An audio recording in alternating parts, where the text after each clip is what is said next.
Some of them, they choose prominent Australians, like some of the Paralympians or other Olympians who get to go in it. The Australian Olympic Committee recommends certain people. The IOC even recommends certain people. It'd recommend one of the journalists, Jackie Magnay, who has covered the Olympic ground for many years, as a bit of a reward for her. So various community groups get a say as well, and it's a nice, generally a nice reward. And you find, Kerry-Ann, with a lot of the Olympians who are running today, even like Ian Thorpe, who runs it at the very, very end in about half an hour.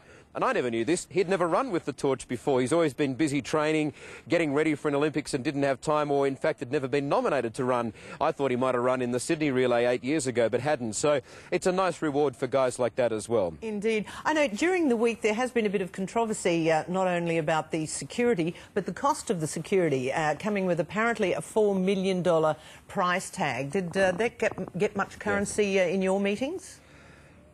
Wouldn't be surprised if it's more in the end, to be honest. They've thrown so many resources at this. Who picks it up in the end, I'm not entirely sure. But because the ACT had taken it on as the host, they generally wore most of the responsibility, and they were very proud to get it.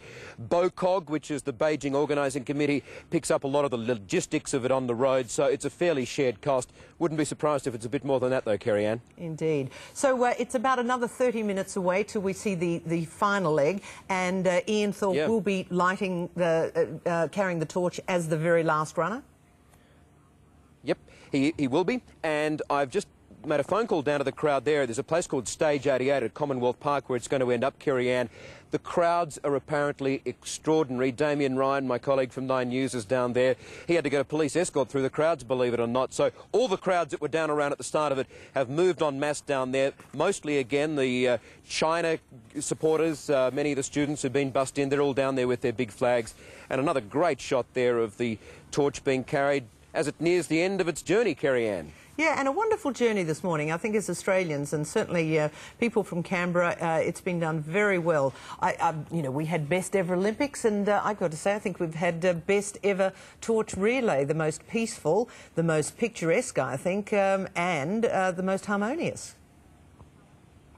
Should be. Half an hour to go. We'll see how it's received at the end, but I think it's going to be a fair celebration. I can tell you what, these organisers are going to breathe a pretty huge sigh of relief if they pull this off without too much major incident, Kerry-Ann, no doubt about that. Indeed. Thank you, Michael Usher from Canberra. Appreciate it.